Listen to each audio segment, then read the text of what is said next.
And here we are, week 8. We've got our lineup again.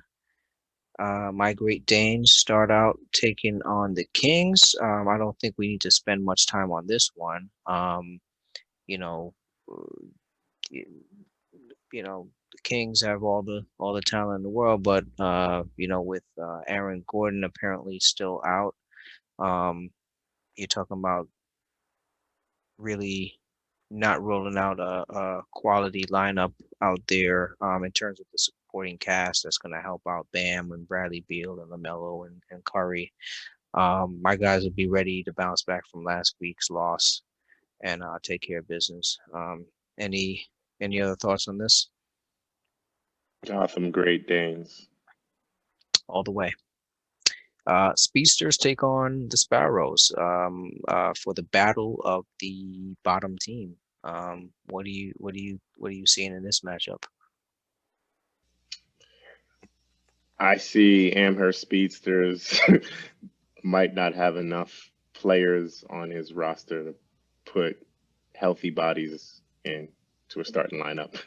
So oddly enough, if Syracuse Sparrows just has players that can play games, I think they should sneak away with a victory. They should be able to, and I went with Syracuse as well. Again, the health is going to be an issue for Amherst, and but they do play significantly more games than Syracuse this week, I believe. So it could be a little closer than we think, but we'll see. But I like Syracuse in this matchup. Bombers against Solid State. I looked at this one pretty hard. What do you think about this matchup here? N- And I looked at it the opposite way. I mean, KD's gonna be missing for most of the week. Kristen Wood is hurt, mm-hmm. and so Yeah, I mean, it's pretty much solid state for me. Like he's just got a more healthy team. yeah, that's what it came down to for me. You know, KD out until maybe Friday, apparently. But I was trying to look at Zach Levine and Kyle Lowry, and now Kemba Walker's in the lineup, not playing back to backs, but still looks like he's still working himself into game shape. And with Solid State again, kind of looking a little hobbled last week and not performing the way we thought. Um, I was just thinking maybe they would have a chance, but I don't know. I still think Solid State's got it in the bag, and they should be able to win out. Celtics play your Brooklyn Phoenix. Any thoughts here on this matchup? Yeah, the timing of this matchup is awful. I mean, I know my team, Brooklyn Phoenix, is pretty hot, but them Town Celtics is has really started to heat up. And unfortunately, I don't know if Paul George. I certainly know Cat's not coming for at least the first half of the week. So without my two best players, I don't think we have a chance to come away with this victory. So it's pretty much probably damage control. Um, Yeah, yeah, I agree there. Ben Simmons would have to play out his mind. But yeah, no Paul George, no Carl Anthony Towns. I think it's going to be asking a lot of this team to and maybe no Devonte Graham too. oh, I don't even know if he's going to be playing because he's got the groin injury. They're listing him day to day, but enough said. We're both going with the Celtics in that one. Um, Chennai Damestop, they play the Rucker Park Busters. What do you think here? I like the Rucker Park Busters here. Just too much depth. Um, I think it's going to be yeah, it's gonna be a tough. It's gonna be tough for Dame to pull off, a miracle victory. Yeah, I went with Rucker Park as well. I mean, Draymond has been looking a little frisky. Oh no, actually, I actually did go with with the Dame stop. Draymond's been looking frisky. Back to back games where he had 15 or more assists. That looks intriguing. Oubre's been scoring the ball a little bit more efficiently and effectively for Golden State, and for Dame stop. And yeah, I think with these teams kind of do similar things, from a talent perspective. Um, they have similar styles, I'll say, and so I could see a scenario where if Rucker Park sort of reverts back to underperforming, like they were in previous weeks, it might be a close one, and I give the slightest edge just to make things interesting to GameStop. But I won't hold my breath there. Rucker Park, the last couple of weeks has been looking like they're starting to get into a flow, so it's going to be You're not gonna tough. put you're not gonna wager the house on the matchup? Not during the winter, not during the winter time. I see. Um, The Titans of San Juan play the Cranston Killers. I'm not gonna take too much time with this. The Killers. I just came across them, and they're no joke, man. They do pretty much everything well when they want to. It's just a matter of which version of this team you're gonna get, and if it's the version that I saw this week, then the Titans have little to no chance. To the right, Killers. True Grit takes on the Frankfurt Flyers, man. I'll keep it short here again. Flyers, they're a talented bunch, and True Grit right now, it just doesn't look like they have the players to match up. So, do you give them any hope? Nah, if Flyers lose this matchup, they're gonna have to talk about selling the franchise or relocating to another destination or figuring out, a new home for Kawhi Leonard and Chris Paul. Like it's gonna get real ugly if they lose this matchup, if they find a way to lose this matchup. Agreed, agreed. The Money Men take on a suddenly surging New York Clinique. What are you thinking about in this matchup? Are you giving NY a chance? NY certainly does have a chance, especially given you know their team is majority healthy. Um, but Money Man's got Joker for 4 games. Mhm. Grant's still playing well, and um, yeah, I'm gonna choose Money Man for this matchup. Is the battle of the Nicolas this week. But and Vujicic is having another All-Star like year. He's a top 2 or 3 player in fantasy right now. Um, but I still think, even with Fred VanVleet playing so well, like you mentioned before, John Morant just still looks like he's coming along, and Russell Westbrook, sometimes he's there, sometimes he's not. He actually missed a game earlier this week, and then when he came back, he didn't have a strong performance at all. So I'm gonna go with the money man in this matchup, and it sounds like you are too. So um, yeah, that those are our picks for week 8. Now the thing that we really wanted to talk about, to wrap up our week 6, week 7 recap, was the big, big trades that happened in the association, involving the Midtown Money Men, the Syracuse Sparrows, and the Rucker Park Busters. Um, we essentially saw a fire sale, man.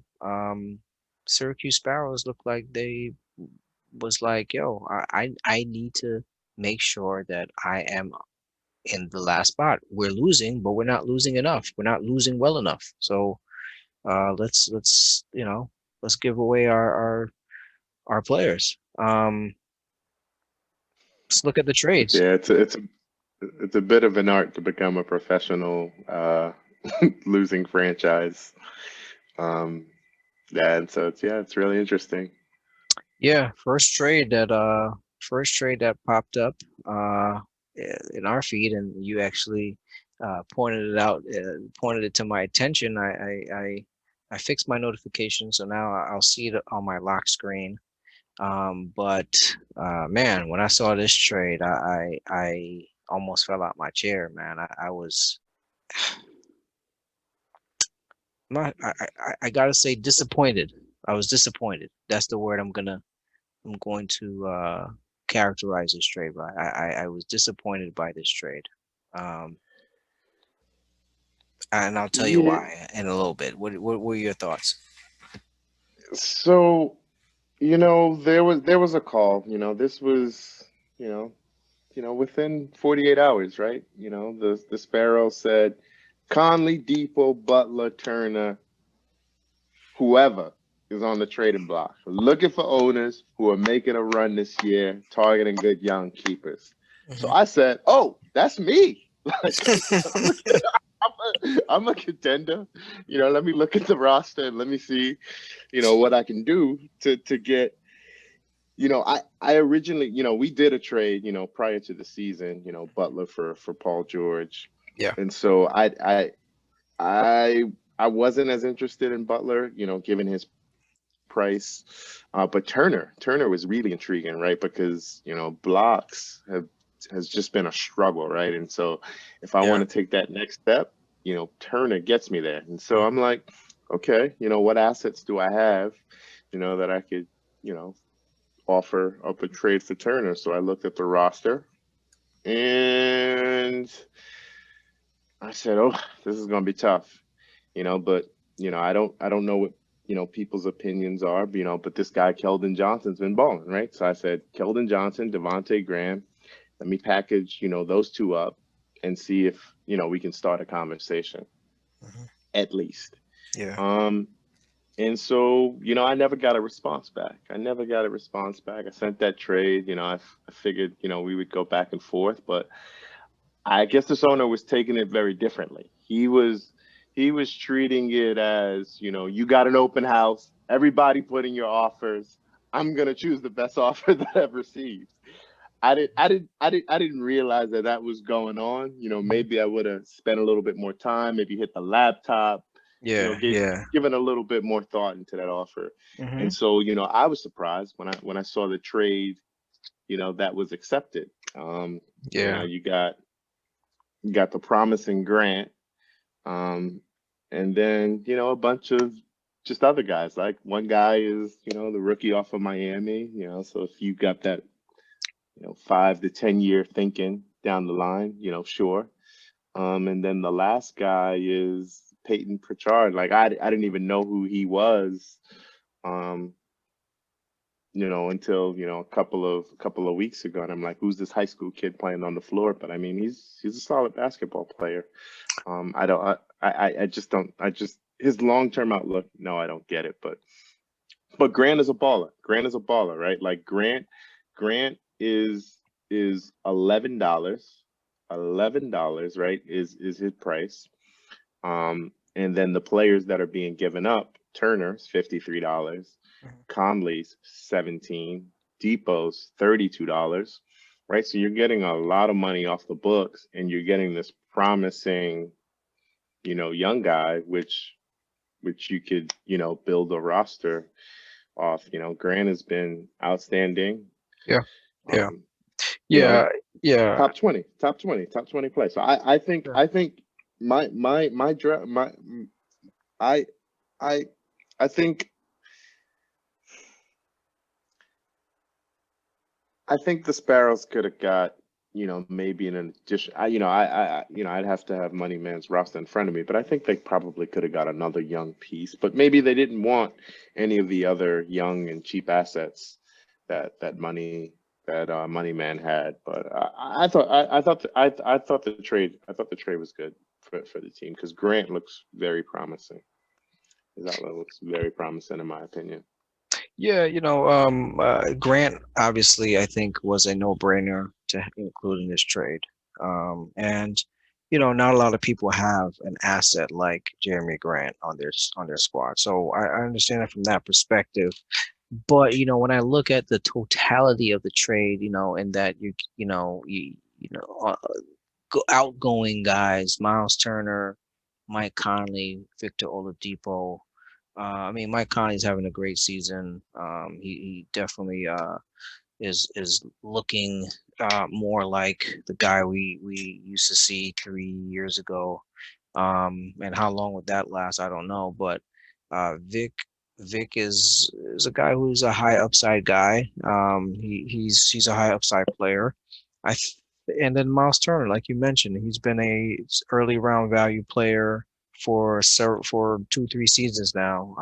And this year has been no exception. Um, I in a season where blocks are so rare, because I too, before this trade happened, actually, several days ago, I inquired about him. I wanted to start a little conversation about Turner, but there's no back and forth with the trade offer that I presented. Um, it was just a very quick denial, which is okay. But when I see the package that was received. I don't know. Maybe you're high on a Precious Achua. Maybe you're high on a Peyton Pritchard, and I like both those guys. I think they're interesting. But and Jeremy Grant, he's obviously having a great fantasy season. It's obviously showing to be worth the money that Detroit spent on him. For now, but I need to see a little bit more in terms of what you're getting when you talk about Peyton Pritchard and what you're getting when you talk about Precious. I mean, how long are we gonna wait for Peyton Pritchard anyway, right? Like, is he gonna be a contributing role player this year, next year? I Uh, mean, I mean, I don't know. he was until the I can't remember what his injury was, right? Like Right. he Well, he what I mean was. by that is in fantasy. Well, in fantasy, I mean, the Celtics don't have a point guard. I mean, they've got Kemba Walker, right? But Kemba Walker's like been in and out. Like, I mean, to trust his knees, over the Yeah. next couple of years, Yeah. um, Yeah. I get that. is I'm. Let me just let me just say it. I'm hating. I'm hating on this trade, man. I wanted Turner, bro. I needed Turner on my team. I'm we hating. I'm hating. we all I feel like at the everybody, very all the contenders did. what would have made me happier with this trade is if the Sparrows at least got a first round pick with it. Um, I I I was, yep, agreed, but agreed. I think they forgot about that aspect. okay. You know.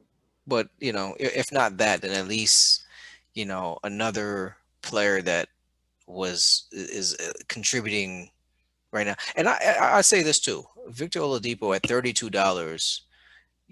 I know he's not what he used to be, at least not right now, but I would have thought that he's at that number. He maybe, let's see what he can give us in a few years. Like, I didn't feel like this was a trade that needed to happen.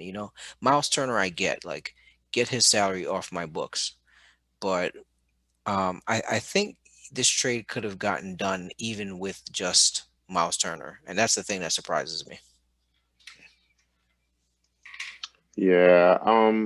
Yeah, but I mean, it's one of these trades, right? I don't know if these owners have a prior relationship as far as doing trades, right? This might set the stage of long-term thinking.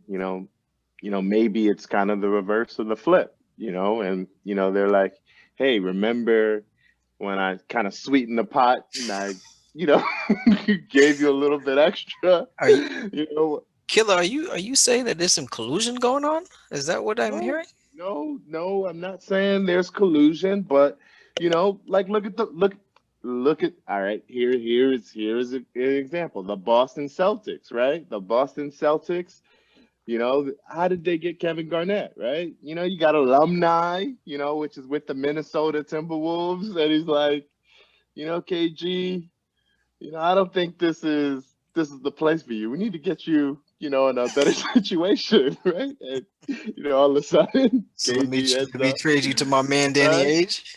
Is that right, what you? or when, yeah, or the Lakers, right? When Memphis had Paul Gasol, right? And all of a sudden, was it West? Yeah, Jerry West was West. over. Yeah, Jerry yeah, West was over in yeah. Memphis, right? Like, Jerry hey, West. Lakers, my heart is with you guys, right?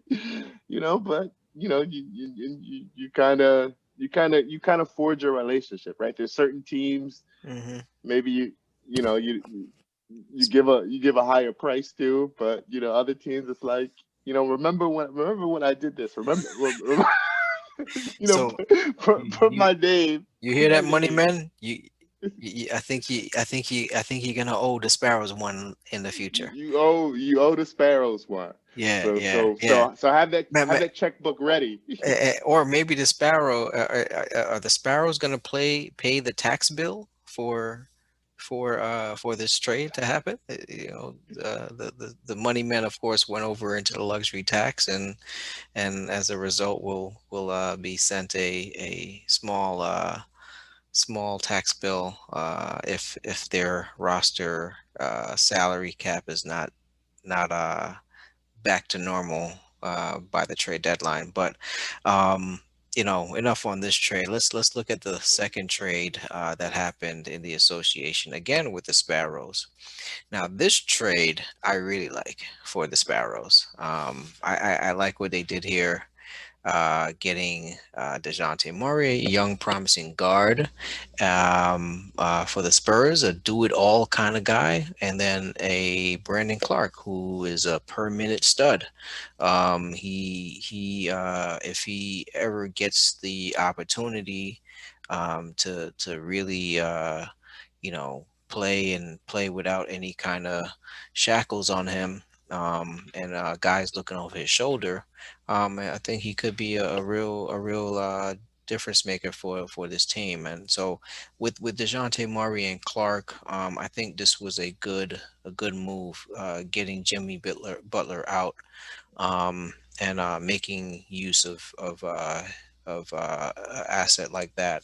Um, and I like it for the Busters as well. I think Jimmy Butler fits the identity of this team. I think he adds another scorer to their team, and we've been talking about the shooting from the Busters. I know that was one of the things they really focused on in the auction, free agency draft. So getting Seth Curry, although Seth Curry hasn't been shooting well as of late, we know he's one of the best shooters in the league. So I think this is going to be a nice high upside get for the Busters. And really, you know, this is a win now team. So losing Brandon Clark and losing Dejounte Murray, they're already positioned well at the guard position. Um, so I think this is a great trade for both teams. What do you think? Yeah, I mean, another good trade. I think both teams did really well. Um, Butler, is phenomenal basketball player when he's out there. And that's the only concern, right? Is Butler going to be out there when you need him the most? He's always going to be an injury liability, but the hopes is that he's kind of missed the games that he's going to miss for the season. Yeah. Um, and so things are promising that direction. Um, as far as the field goal percentage, um, that's going to be a little bit tough. Butler swings, right? He has some weeks where he's really good, and he has some weeks where it's just like Butler, just stop shooting the ball, try to get to the free throw line. It's your bread and butter. So that'll be interesting there. But on that side, right, like the free throw percentage of the Busters should get better with the acquisition of Jimmy Butler. The steal should stay about the same. The assist should should see an uptake. And there should just be overall just more consistency with the stats that they're gonna be getting. And you get a baller, right? Like Jimmy Butler is Jimmy Buckets, right? This guy, you're gonna enjoy watching him, right? Right. There's always that portion of fantasy basketball as you build these teams, right? Like you want to be able to turn on the game and be like, "Yep, that's my guy. That's Mhm. my star player." Yeah, yeah, Like, like I, no offense to Brandon Clark, but I'm not flipping on the screen like, yeah, that's my guy, Brandon Clark. It's just not gonna happen. It's not gonna happen hmm at this stage in his career. Like yeah. he needs some more time. And Dejounte Murray, like, yeah, he it's Spurs. It's Spurs basketball. Like nobody wants to turn on a Spurs game these days. But on the Buster side, I think this was a matter of trying to keep up, trying to improve on what they already had. They've been lagging behind in the playoff race, and now with a quarter of the season behind us, I think you know, they probably realize, hey, we need to do something to get ourselves up to where we think we should be, and Jimmy's that kind of guy. But with and I was pretty negative in the previous discussion of the previous trade, but let me also say that the money men, they absolutely upgraded themselves into being a top contender. I mean, this is going to shake up the power rankings, and so you know, when you add But Oladipo and Conley and Turner to it's it's it's not power rankings no more. It's money rankings. Ain't no power rankings no more. Like, yeah, is money healthy or is he not? If making he, money moves right there. This was a money move right there, man. uh, So two trades. I think one was definitely keeping up with the Joneses, and a move to improve on and their status and their underperformance. And then the other, man, I mean, we talked about the money men last week and how it looked like even though they were winning all their matchups and was number one in the standings, we still saw some holes that needed to be fortified. And this move to get Oladipo and get Myles Turner and Connolly is going to do it for them. I mean, right now they're rolling out Shake Milton as their top guard because of CJ McCollum's injury. But when CJ comes back to the lineup, and now you got CJ and Mike Conley out there, and you've just really solidified your blocks with Turner, and Oladipo is going to be a utility guy, can do it all. I think this is going to be a real competitive playoff race, and fight for the top seed, man. I man, like this money. ain't no, Yeah, and I man, like. ain't nothing competitive about this bullshit, man. I ran the numbers like 10 different times yesterday, and there's just no way, man. Is just fortified, especially if CJ comes back in a couple of weeks. It's just gonna be unfair. I'm talking about no weakness in no category, Dane. Yeah, yeah. I'm It's talking about field goals is solid, free throws is solid, threes is solid, and I'm not saying solid. I mean these are elite. Like I'm talking about top three, top five across 9 categories. yeah. The only thing that could stop them now is COVID. Uh, so COVID, yes. you know, So so God bless, man. Both of these teams made money moves. We'll be sending them both a tax bill in the coming weeks if they're still at that tax number, but that salary cap number. But yeah, I like it. I like the moves overall, and I look forward to seeing some more, man. I'm ready to get frisky, man. I don't know which way to go though, because with these moves, you got me feeling like, why am I bothering competing? Maybe I just need to join Syracuse and have a fire sale. I don't know. but it's too late for me now. It's too late for me. So, um, we're gonna hang in there and see what we could do to continue to build on our roster. How you feeling? I'm man, the simulations, man, did not give great results as far as the potential outlook. So we're basically holding on to pride here, man. We're holding on to pride, and we've been in the playoffs 7 out of 8 years, and we want to continue that because we want our fans to continue to support us. And we're just gonna hope for a little bit of luck, right? Miami got lucky, right? Made it to the championship, and maybe we can make it there, and maybe Jokic is a little bit sick, or he's gotta he's gotta he's gotta miss some time or something, or whoever's there. Like, so we're gonna grind it out. Definitely, probably looking to wheel and deal.